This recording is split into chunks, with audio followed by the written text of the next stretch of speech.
it's your girl Paris, and welcome to my channel. Welcome to Paris. I love my intro. So in today's video, I am going to be discussing the hot and trending topic of home ownership. Home ownership is a great way to invest in your future and for your family's future in order to create generational wealth. And I thought it would be a great idea to film today's video because I would love to share my experience, the process, and just ideas and tips to keep in mind if you are considering purchasing your very first home in the near future. A lot of times things can feel intimidating because you do not know anything about it or how the process can work.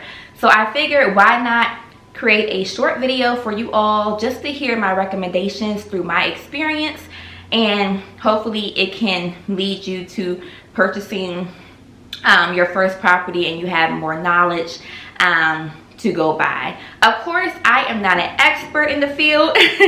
I had a loan officer, I had a real estate agent guiding me through the process. So of course, I am not a professional, so make sure you consult with somebody in the field if you choose to move forward with purchasing your home. Okay, before I jump into today's video, I've been a homeowner for about 6 years now. So it hasn't been too many years, but through the years I've been a homeowner, it's been great so far.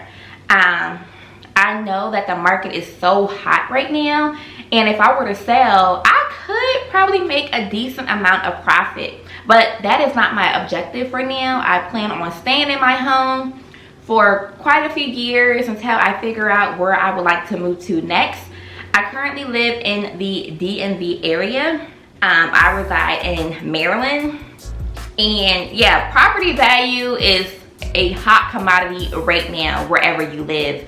As you can see, homes are going like that. They're being sold so quickly. So I'm just glad that I'm able to be in a position where I do not have to sell right now. My loan officer and my real estate agent were very, very helpful throughout the entire process. I knew that I wanted a townhome. I just knew my criteria, and I did my research prior to me moving into my home. I knew my budget, so I'll get into that further in today's video, but you just want to be prepared, do your research, write down what you like, what you do not like in a home, and just make sure it's reasonable within your budget. We all know how the saying goes, you do not want to be house poor. So literally you have to take into consideration that an older home can be nice too. A newer home is great, but if an older home is more within your budget, more budget friendly, then you can make that home look just as nice as a newer home with upgrades. But anyway, I'm already starting to jump into the topics, so let me close out this intro. I hope you all enjoyed today's video, and make sure that you stay until the very end. All right, let's get started. Okay, so I am going to start with my first recommendation when you are considering purchasing a home. I have my notes jotted down in my journal just in case I have to reference it in the video, because I do not want to leave out any information that I've jotted down. So the first recommendation I have is to make sure you are saving. And I'm going to say that quite a few times. Saving, saving, saving. When you are purchasing a home, you need money to come to the table with in order to secure that home. And I am referring to having money towards your down payment and contributing money to the closing costs of that home. For me, I decided to save per paycheck. So I get paid bi-weekly, so I get paid twice a month. So I dedicated a certain number to save. For the sake of the video, I'm just gonna make up a number. This is not the number that I saved, but I'm just making up a number. So say I want to save $400 per paycheck. I am not touching this money. I know my goal is to purchase a home, and $400 per paycheck would equal $800 per month. So you want to ensure that if you want to be taken seriously by a financial institution or a bank, they have to see that you have a good amount of money saved up in order to move forward with the home buying process. The more you put down on your home as a down payment will most likely decrease your mortgage per month. So you just want to make sure that you are not touching the money. Once you put it in your bank account, just forget about it. Forget you even had that money, and make sure that you stick to your promise. Say if you're not able to do the certain amount per month or per check, but try to achieve or get close to that number. Maybe I have an extra bill for that month and I can only save $700 or $720. That's okay, as long as you are contributing to that savings account. Another great idea is if your employer allows you to, you can set up a financial allotment. So you know how you get direct payments or direct deposits every 2 weeks or however often you get paid by your employer? You can set up a financial allotment in order for a certain amount to automatically go towards a savings account or a checking account for your future home purchase. That way, when you get your paycheck, that amount is automatically deducted and it's like you never saw it. So it's just like this money is automatically being saved, and you personally do not have to transfer the money over or write a check to that other account. It's automatically being deducted, so you don't have to be worried or feel as if you're under any pressure to actually save that amount of money yourself. So I definitely recommend looking into a financial allotment. And last but not least, make sure you are not touching this money. Remember your priority. Remember, your priority is this home. It's not the latest purse. It's not the latest perfume. It's not the latest clothing item. Scratch all that. That is all temporary, and that's great to have. But purchasing a home is much bigger. It's a bigger idea. I'm not saying that you can't splurge on an item, but thinking short term and long term, your goal is to get a house. Those other items, cologne, perfume, it makes you feel good. It makes you happy. You want to look good. I get it. But again, contribute to that savings account in order to save towards your home. And if you have a family, or if you have a boyfriend or a girlfriend, you know, you have a significant other, you can contribute maybe even more together. For me, I am single, so it was kind of hard because I had to come up with a lot of money by myself and through some other ways. But it's totally different when you do have a significant other helping you. So in my example that I gave earlier, I said $400 per paycheck, so $800 per month. You'll just do simple math. 800 times 12. That means that you can save $9,600 in 1 year. If you decide to save that amount for 3 years, you just do times 3, and then in 3 years you'll have close to $29,000. You have saved $28,800. So for the boys and girls, if you're serious, then the money can save and add up really quick. The higher you save, the bigger amount that you can save in a faster time period. So just keep that in mind and make sure you listen to your girl. Okay, so I am moving down to my second recommendation, and that is a location. So like I said, you want to make sure that you are doing your research beforehand. What location is important to you? Because location matters. You ever hear on HGTV or on the news how they say location, location, location? That truly does matter. Do you want to live in a country setting? Do you want to live in a suburban setting? In the city? How far do you want to commute for work? You have to take all that into consideration. And just going by what I have written down here. Oh yeah, so with work, I know where I live, a lot of people commute down to Washington, D.C. to work. So you want to make sure, are you close to public transportation? Do you want to be close to the metro or a bus system? So whatever your mode of transportation is, you want to ensure that you take that into consideration as well. Because I remember I used to commute an hour each way back to my job, and that was not fun.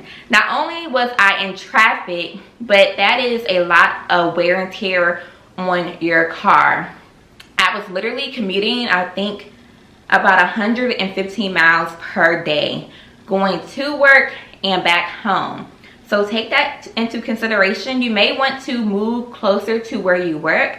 That way you have less wear and tear on your car. And it's just easier for you mentally and physically to get to work. Nobody, I'm telling you, nobody enjoys sitting in traffic for hours and hours to commute to work. Location for school. So if you have a family, if you have young kids, or you know, people or kids in middle school and high school, you want to consider the school system. How good is the school system? Education is so important for our young girls and boys out there, where they can go to school without being bullied. They can be who they are. They don't have to put up or act a certain way to fit in. Yeah, I'm glad that I just remained who I was for the most part. I don't remember like trying to fit in with a certain crowd. I always maintained honor roll when I was in high school and middle school, and I was just for the most part confident in who I was, and I wasn't gonna just get bad grades and not study just to look a certain way. No, because I knew I wanted to get into college, and my parents weren't having that anyway. So I had to, you know, do good in school, and I enjoyed school. Just take that into consideration as well if you do have children. Okay, so another idea I have under location is making sure you look around. Type in the zip code on Redfin, Zillow, Realtor.com, in which you may be interested in, and you can just see what's available. See the home prices within that zip code that you typed in. You may be interested in a certain county. All counties have various home prices, and that can equate to a lot of things. Depending on how close you are to a particular city, depending on how close you are to metro access. So all that plays into property value. So just do your research. Okay, so for location, I also have on here, well, this plays into another recommendation, but when it comes to location, do you want to be in a setting where you have more land? Or if you're not really worried about land, or you know, having a backyard, a front yard, you may find that a condo may suit you better, or being in the city may suit you better because you prefer maybe not to have a car. I know a lot of people do not have cars in the city because they take public transportation to and from work. And that is a huge cost saver when you do not have to worry about having a car. That is a great mode of saving because a lot of times it goes hand in hand, because a lot of times in the city you probably are paying more for your house. Your mortgage is probably higher because of the convenience. You are going to pay for convenience. You are closer to restaurants. You are just closer to where all the action and fun activities are on the weekend. So you are going to be paying more for the location and convenience. If you are a person that is not really into going out, you don't really care to be near the city, maybe a more country setting, laid back, suburban setting is better for you. And it's probably way cheaper. Well, let me not say way cheaper, but it's probably cheaper than living in the city. Most likely you're not going to be near public transportation. You're gonna need a mode of transportation, i.e. a car. And you just have to commute further for the things that you would like to do. So it's all a trade-off. For me personally, I would say that I'm not too far from Baltimore City or DC. Baltimore City, I would say, is a 35-minute drive for me, and to get to DC, it's about an hour and 15. So in order for me to get to those places, I do not mind driving. I know that is a trade-off for some people. They're like, no, no, no, no, no. I need to be downtown where everything is happening, where all the action is. So just take that into consideration. Okay, we are going to be moving on to my next recommendation, and that is what type of property is suitable for you. Are you single? Are you married? Are you engaged? Do you have a small family? Do you have a large family? So I know that I'm throwing out a lot of information to you all, but I promise, just jot down your wants, your needs, what you would love to have, what you're not willing to sacrifice on paper, and it will provide clarity for you, and you'll see it easier on paper. I love writing things down. For me personally, I decided to purchase a townhome. A townhome for me is a great size. It's big enough for me to have all this stuff in here. I have, you know, quite a few pieces and furniture. I'm very thankful for it. So I needed enough space to grow. You know, I do want to get married one day, have a family. So if we were to decide to stay in this townhome, I think it's suitable for a family, or I can decide to sell it, and then my future husband and I could get a different home, maybe a single family home. I just knew that a single family home would be a little bit overwhelming for me, especially when it comes to the maintenance and cleaning. And don't even get me started on yard work. I do not want to cut grass. I've never attempted to cut grass. Currently where I live, there is a homeowners association. So the homeowners association pays out to a company, or they have a agreement in which a company cuts our grass, I think every other week or something like that. So every other week my grass is cut. I don't really have to worry about any type of yard maintenance. So I definitely was not ready for a single family home with a front yard and backyard that I had to maintain. Nope, not ready for it yet. Unless the community had a homeowners association in which the yard was cut, I could potentially consider it. But right now, I'm fine. I'm very content and very happy in my townhome. But anyway, a single family home, I'll put a picture right here. I love single family homes. I grew up in single family homes. I feel as if a single family home is great, obviously, for a family. A lot of people, a lot of kids grow up in a single family home, and their parents have that home for many, many years. A lot of older people choose to stay in their homes for 30 plus years, and they stay in their home so long that they end up paying the home off. So literally, they do not have any mortgage. All they have to worry about is paying the taxes on the home. But that is a blessing if you are able to, you know, stay in the home and pay off your loan. But yeah, single family home is a great option. Townhome is a great option. With a townhome, you are probably going to be more closely knitted to your neighbors. You're going to probably have neighbors, obviously, next to you, and then neighbors in front of you and in the back of you as well. If you prefer to have more privacy, then a townhome may not be suitable for you. Condos are a great consideration as well. If you're like a city girl, a city boy, and you want to just go down the elevator and be in the heart of the city, a condo could be great. Now, I think what I'll do is I'm gonna just for fun Google condos in the Washington DC area and see how much one would go for. I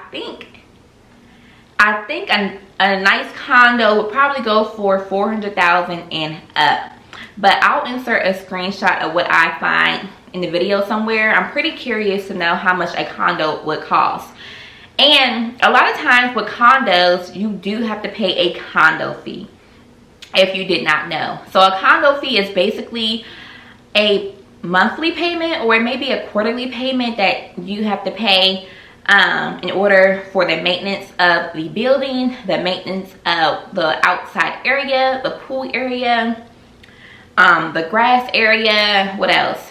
If they have a fitness or a gym in the building, a condo fee can be very high at some places, so that can deter a lot of people away from purchasing a condo. But make sure that you do your research. Like I said, ask your real estate agent or your loan officer.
No question is ever a stupid question. I've learned that.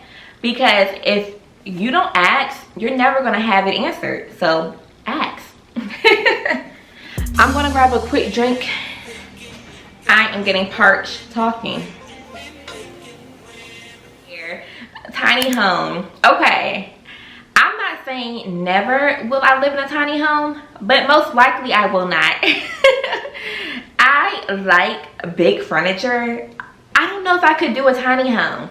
I know it's a trending type of home nowadays in order to be more energy efficient, to be more environmental friendly, to have a lower footprint, you know, on the earth. So you want to contribute to the well-being of the earth. I get it. Tiny homes are great for space saving. You are very much decreasing your living space. Now, I think a tiny home is probably the size of a New York apartment, because I know a lot of New York apartments can be tight.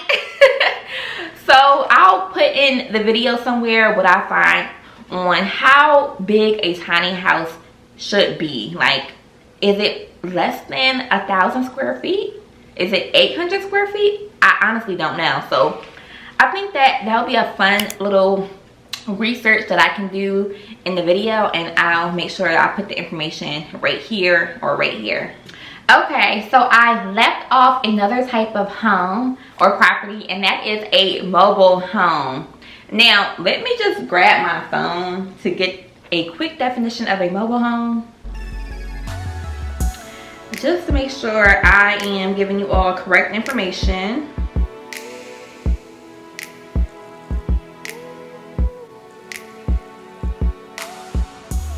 Okay, mobile home, also known as a manufactured home, are built in a factory and placed on a trailer chassis to allow them to be moved. Mobile homes are something placed in a mobile home park or on leased land.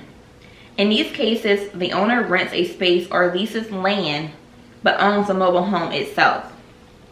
So hopefully that is a clear definition for you all. Maybe I see a mobile home more so in a setting that has a larger lot. You have maybe like a half an acre or so, and you enjoy being outside, you enjoy, you know, being in nature. So I see a mobile home in more so like a country setting. I haven't really seen mobile homes in my area too much, so that is another option for you. And last but not least, before I go down to my next recommendation, I have written down here, you want to not only think about the short term but the long term. You want to think long term so you do not outgrow your home so quickly. You don't want to outgrow your home in 2 years, 3 years, 4 years, because the space is just so tight and it's not working for you anymore. In my opinion, I think a lot of people move because they want a bigger kitchen, they want more bedrooms, more bathrooms, a full bathroom, to include a tub or a stand-in shower. Those are a few things I can think of right off the top of my head. So just make sure, like I said, you write down everything that you want and like in order for it to be a long-term investment for you and your family. Okay, so now I'm moving down to my next recommendation, and this is super, super important. Your credit score. Your credit score plays a role in not only purchasing a home, but it plays a role whenever you try to get a loan from a financial institution, bank, credit union, whatever it may be. Your credit score tells a story and paints a picture for financial institutions about you. You know, if you want to purchase a car, if you want to get a credit card, if you, whatever a loan may be for. But you want to ensure your credit is either, for me, I personally think your credit should either be very good or excellent. Now, good is not bad. I'm not saying good is bad. So you want to either be good and very good or excellent. And I'll put the credit score representation on the screen somewhere so you can see exactly what I'm talking about if you're not familiar with it. But make sure that you are paying your bills on time. Make sure that you are able to afford things that you are purchasing, that you're just not being irresponsible and just charging anything on your credit card, and you know that it's going to take you forever and a day to pay off. When you are purchasing a home, they are going to run your credit a few times, quite a few times. And if you don't have the best credit that I know that you can have, that means that your interest rate is going to be much, much higher. You have to understand that these financial institutions are taking a risk when they are lending you the loan or approving you for the loan for your house. They want to ensure that you are able to make your payments on time, that you will not lose the house, and then that's a loss for the bank. So if you're not able to make your payments, it comes back on the bank, and that's a loss for them. And that's usually when people unfortunately lose their home, and the home can go into a short sale. And a lot of times that can really mess up your credit, really mess up your credit if you're unable to pay on your mortgage and you're defaulted. You want to make sure that you pay your credit cards on time and you are paying above the minimum on your credit cards. Now, when I purchased my home, I had, you know, some credit card debt, and I said that, okay, I know that I have to pay this credit card debt off, and that's what I did. I was being very serious about paying my credit card debt off. So a lot of times the minimum is what, $25, $30? Your girl was putting $100, $200, $80. I never paid a minimum on my credit card if I have the money to put more on it. Now, I'm not telling you to pay above the minimum, but I am recommending you to pay above the minimum in order to get the credit card paid off faster. You got to think about it. You have to think smart. Be financially aware about your money. When you pay the minimum, yes, you are meeting the minimum requirement, but the interest is just going to keep increasing. So as you're paying the minimum, so this is interest and this is the minimum each month you're paying. It's going like this. And that's exactly how credit card companies and banks make money off of you. So say if your credit card is, you owe $900 on your credit card and your minimum payment is $25 per month. But when you pay that $25 per month, you're like, the interest adds up and now my credit card is $1,200. So you have to be financially smart and be aware of what banks and these companies are doing, especially when it comes to your interest rate on that credit card or APR rate. So make sure you pay your credit cards off faster so you can avoid paying more to the creditor in interest. That is what kills people, the interest. And you're wondering, how does that happen? It's because you're paying the minimum. And the longer you have debt owed on a credit card, the interest rate will expand, or how can I say it? The interest rate is going to increase that number. So you're going to go from $800 only on the credit card to maybe $1,200 owed on a credit card, because your debt to that financial institution or bank is being expanded so much longer, as opposed to you putting $100 on there to pay the credit card down in a smaller amount of time. And try to pay everything off if you can, if it's financially doable for you. And I know a lot of people obviously probably can't pay a car payment off or anything like that. But I'm talking about credit cards. Try not to purchase anything that is not a necessity. Clothes can wait. Makeup can wait. Perfume can wait. All that stuff can be paid on a debit card or through another savings account. Just try to avoid putting any miscellaneous or non-emergency items on a credit card. And that's just with life. I mean, I know that if I have, I have some credit card debt right now, but it's nothing that I can't pay. Like, I could pay all my credit card debt off right now, but I'm choosing not to do that right now. But you want to have the option to make sure that you can pay your credit card debt off in shorter amount of time and not a longer amount of time, because that's going to be against you in the long run. So make sure that you consolidate your credit cards and pay it off in a short amount of time. Just because you get a credit card and your maximum approval is $8,000, do not spend $8,000 on that credit card. Do not do that. If it's an emergency, I understand. You may have to, spend $8,000 on an emergency, a car. I can't think. Maybe a car or an emergency, a true emergency. That is what a credit card should be used for. But if you can't pay that credit card, and I was in like 5 payments off, then don't purchase it. Or either put half on your credit card and pay the rest off with money that you already have that does not have to be charged.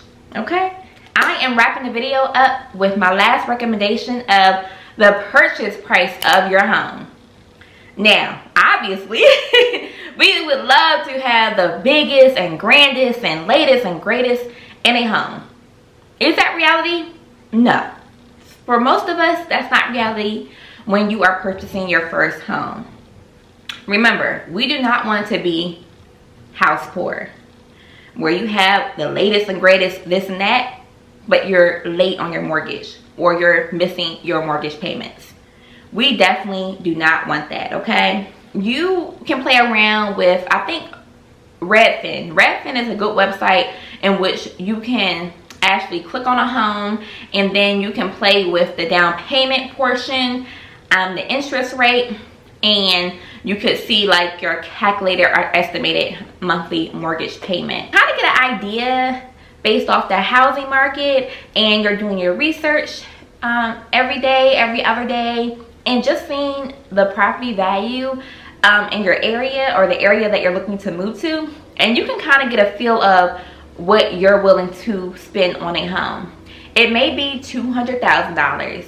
It may be your maximum budget is $400,000, $500,000, $250,000.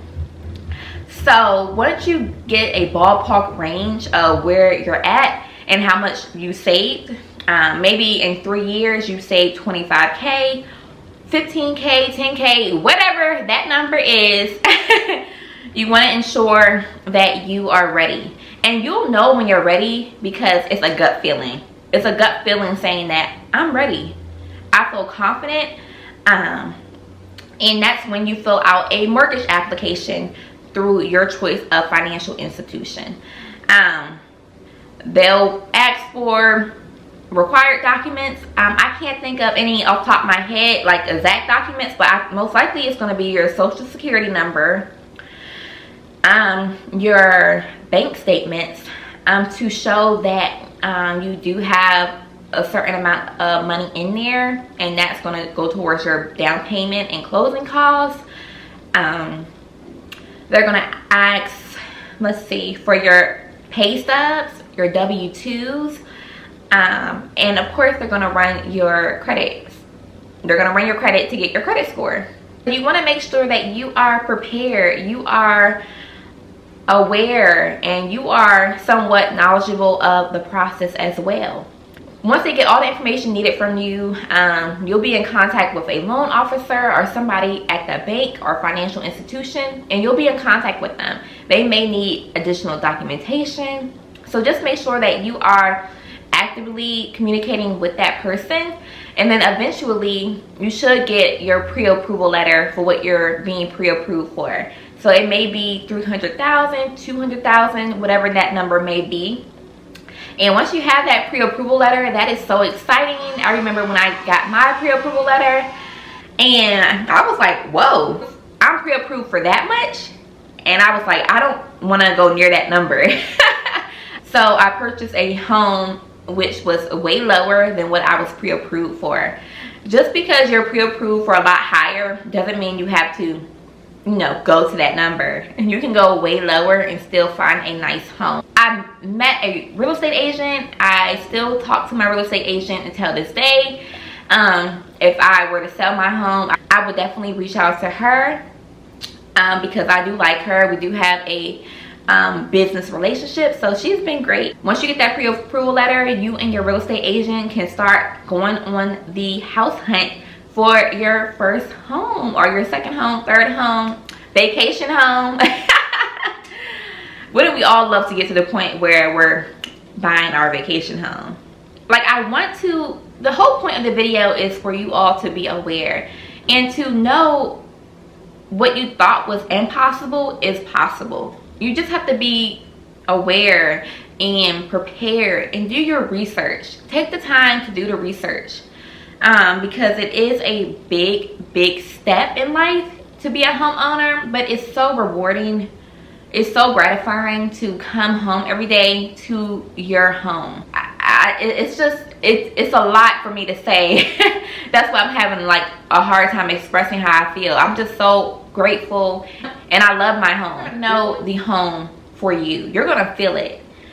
A lot of people could just walk by the property. Oh, I don't like that property. Oh no. But if it's for you and it's meant for you and you can see the potential in that home, then that's when you're going to be like, this is the home for me and let's make an offer. And that's basically it. You sign those papers and you're a homeowner. Like, it's so exciting. Hopefully in today's video, my recommendations you found helpful and useful. I can make a second video if you all would like me to. And this is just for you to be financially aware of what to take into consideration to make sure that you have no regrets when purchasing your first home. I hope you all enjoyed today's video, and make sure that you leave a comment down below, like, comment, and subscribe. And as always, I am here to provide guidance and to be there for you all. So if you have any comments, questions, message me if you would like. It's your girl Paris, and thank you so much for checking out today's video. I'll see you in the next one. Bye. I'm out.